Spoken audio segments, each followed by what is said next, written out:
हर हर महादेव दोस्तों, सावन मास की इस पावन कथा श्रृंखला का आज 9वां दिन है। भगवान शिव के न्यायप्रिय अनुयायी और कर्म फलदाता के रूप में पूजनीय है। आज हम सभी श्रद्धा से ध्यान करते हैं भगवान शिव के काल भैरव रूप का, जो अधर्म, पाप और अहंकार का अंत करने वाले हैं। उनके साथ साथ आज शनिदेव की भी उपासना अत्यंत फलदायक मानी जाती है, जो हमें कर्म के अनुसार फल देते हैं, लेकिन दया और शरण में आने पर हर कष्ट से उबारते भी हैं। सावन मास का ये 9वां दिन आत्मनिरीक्षण, अनुशासन और भक्ति का प्रतीक है, जब शिव और शनि दोनों की कृपा साधक को आध्यात्मिक रूप से सशक्त करती है। मित्रों, आप सभी से आग्रह है कि इस कथा श्रृंखला में अंत तक जुड़े रहें और वीडियो को लाइक, कमेंट और शेयर जरूर करें, ताकि अधिक से अधिक लोग भी इस शिव कथा का लाभ प्राप्त कर सकें। आइए शुरू करते हैं। मरने के बाद स्वर्ग के द्वार पर 4 व्यक्ति खड़े थे। इन 4 व्यक्तियों में सबसे पहला तो एक राजा था, दूसरा व्यवसाय करने वाला था, और तीसरा एक पंडित, और चौथा था एक आम आदमी जो कि एक मजदूर था। किसी को भी ये नहीं पता था कि मृत्यु के बाद स्वर्ग के अंदर कौन प्रवेश कर पाएगा और किसको वहीं से वापस लौटा दिया जाएगा। सब स्वर्ग का दरवाजा खुलने की राह देख रहे थे और आपस में बातें कर रहे थे। जैसे कि राजा को मरने से पहले ही आदत थी, तो उसने सबसे पहले अपनी बात बताई। राजा ने कहा, मैं बहुत प्रसिद्ध राजा हूँ और मैंने धरती पर रहते हुए बहुत नाम कमाया है, इसलिए मुझे तो पूरी संभावना है कि मैं तो स्वर्ग में जाऊंगा। फिर व्यापारी ने अपनी बात सामने रखी और वो कहने लगा कि मैंने धरती पर खूब धन कमाया है और उस धन से मैंने सैकड़ों लोगों की सहायता की है, इसलिए स्वर्ग में अंदर जाने का असली हकदार तो मैं हूँ। अब बारी थी पंडित की, तो पंडित ने मुंह खोला और सबसे ये कहा कि चाहे तुम जो भी सोच लो, लेकिन ये बात तो तय है कि स्वर्ग के दरवाजे अगर खुलेंगे तो केवल मेरे लिए ही। सब जानते हैं कि पंडित दिन रात भगवान को याद करते हैं, इसलिए ये तो स्वाभाविक है कि स्वर्ग में पंडित का स्वागत किया जाएगा। जब सब ने अपना अपना पक्ष एक दूसरे के सामने रख दिया, तब सबकी नजर अब उस मजदूर पर पड़ी। वो मजदूर चुपचाप नीचे नजरें किए बिना कुछ बोले वहीं पर खड़ा था। तभी स्वर्ग का दरवाजा खुला और वहां पर एक देवदूत आकर खड़ा हो गया। उस देवदूत के हाथों में एक पुस्तक थी, जिसमें इन सभी के कर्मों का लेखा जोखा था। देवदूत ने सबसे पहले राजा को अपने पास बुलाया और उससे पूछा कि तुम बताओ, तुमने अपने जीवन में कौन कौन से अच्छे कर्म किए हैं। मैं अपनी इस पुस्तक में देखकर ये निर्णय करूंगा कि तुम स्वर्ग के अंदर आने के लायक हो या नहीं। तब राजा देवदूत से कहने लगा कि मेरा राज्य जितना बड़ा था उतना ही समृद्ध था और मेरे राज्य की सभी प्रजा बड़ी खुशहाल थी। सभी लोग बड़े आनंद से रहते थे। मैंने उन्हें कभी भी किसी भी चीज की कोई कमी नहीं होने दी। यही मेरे अच्छे कर्म है और एक राजा का यही तो दायित्व होता है। देवदूत ने राजा की बात सुनकर अपनी पुस्तक में देखा और देखने के बाद राजा से कहा कि तुम सच बोल रहे हो। तुमने अपने राज्य की प्रजा को बहुत सुखी रखा था। तुम्हारे राज्य में तुम्हारी प्रजा को किसी बात का कोई दुख नहीं था, लेकिन तुमने अपने राज्य की सीमा बढ़ाने के लिए, अपने राज्य का विस्तार करने के लिए जितने युद्ध किए थे, उन युद्ध के कारण हजारों सैनिकों ने अपनी जान गंवाई थी। उन हजारों सैनिकों के परिवार के दुख का कारण तुम बने थे। इसलिए मैं ये निर्णय करता हूँ कि तुम स्वर्ग में नहीं आ सकते। अब बारी थी व्यापारी की। अब देवदूत ने व्यापारी से कहा कि तुम बताओ, तुमने अपने जीवन में कौन कौन से अच्छे कर्म किए हैं।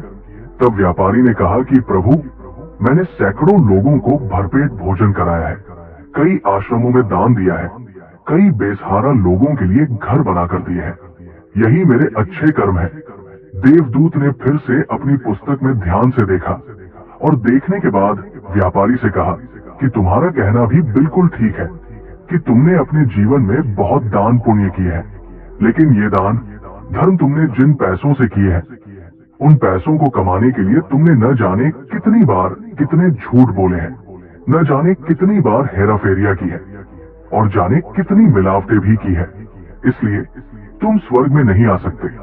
जब पंडित से यही सवाल किया गया तो पंडित ने बड़े आत्मविश्वास के साथ कहा कि मैंने तो अनगिनत लोगों को ज्ञान दिया है, हजारों यज्ञ और पूजाएं की है, दिन रात भगवान का जाप किया है, इससे अच्छे कर्म और क्या हो सकते हैं?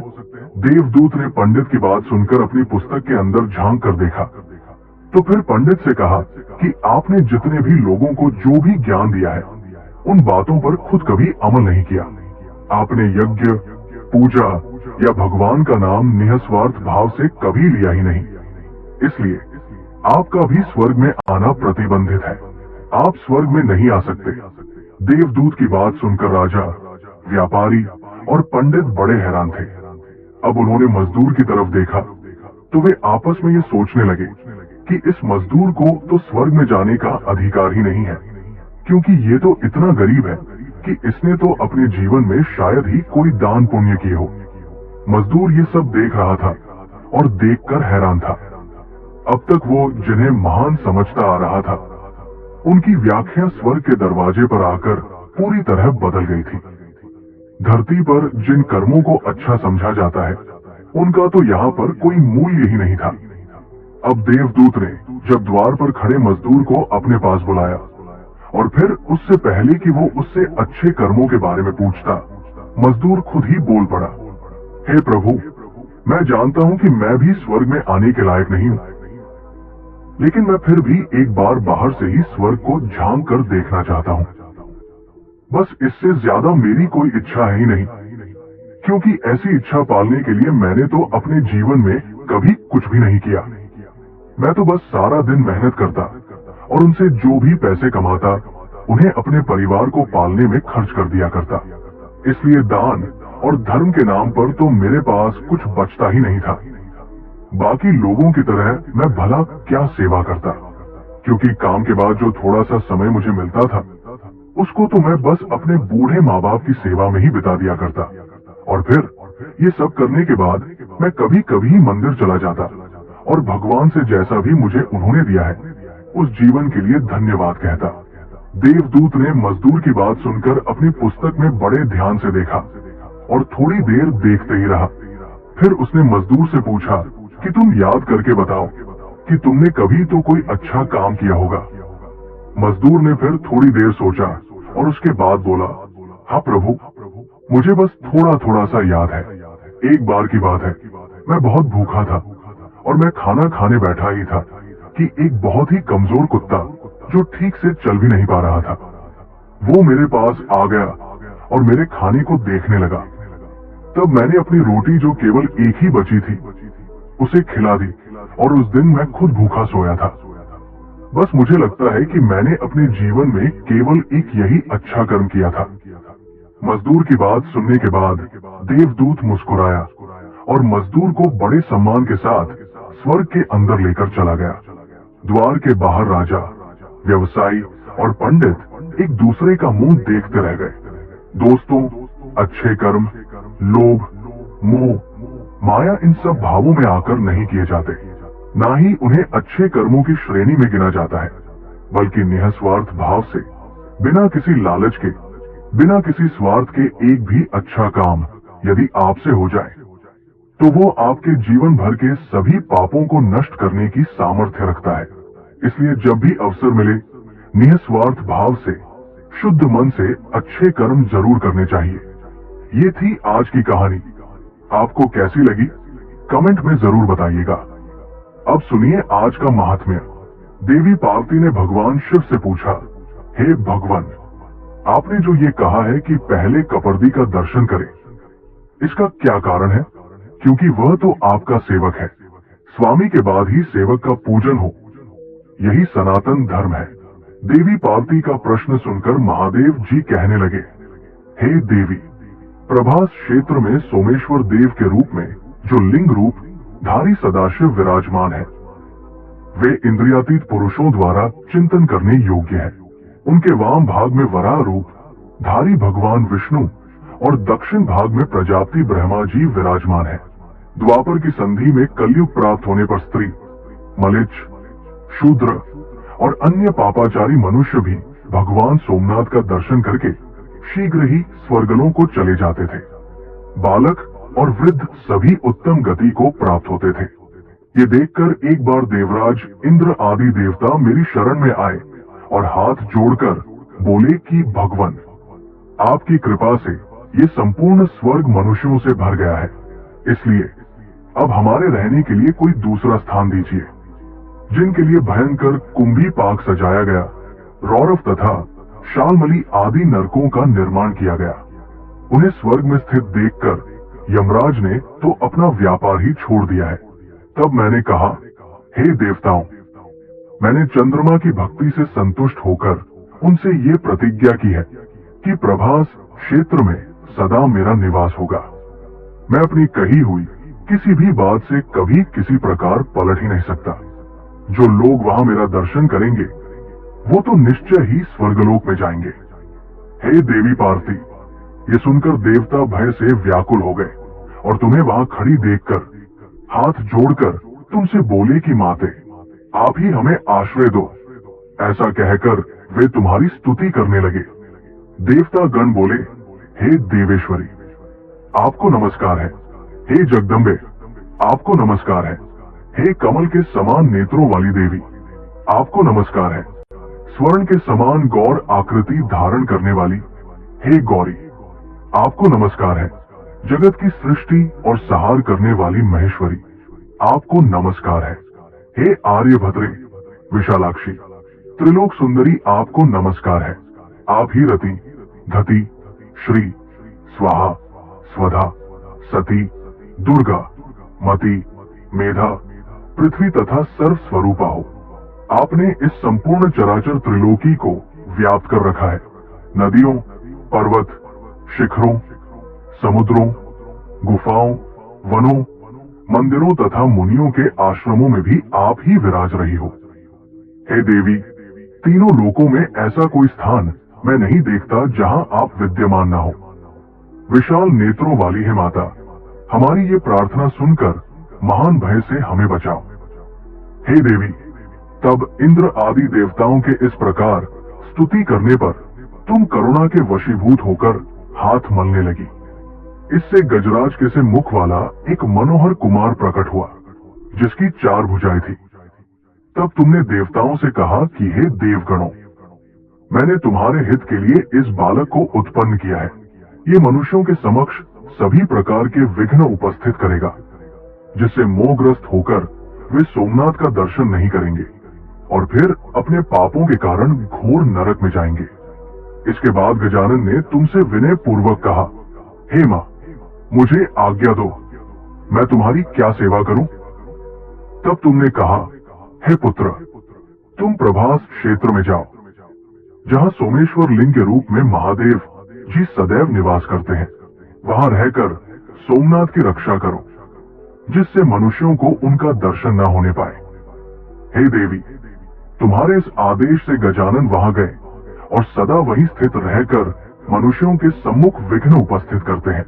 जब किसी मनुष्य को वे सोमनाथ के प्रति आते देखते हैं, तब उसके मार्ग में स्त्री, पुत्र, गृह, क्षेत्र, धन, धान्य आदि का महान मोल आकर रख देते हैं और इस प्रकार उसके सामने बड़ा भारी विघ्न डालते हैं, जिससे वे मनुष्य सोमेश्वर शिव का दर्शन नहीं कर पाते या फिर गलगंड आदि रोग पैदा कर देते हैं, जिससे पीड़ित होकर मनुष्य सोमेश्वर के दर्शन से ही वंचित रह जाता है।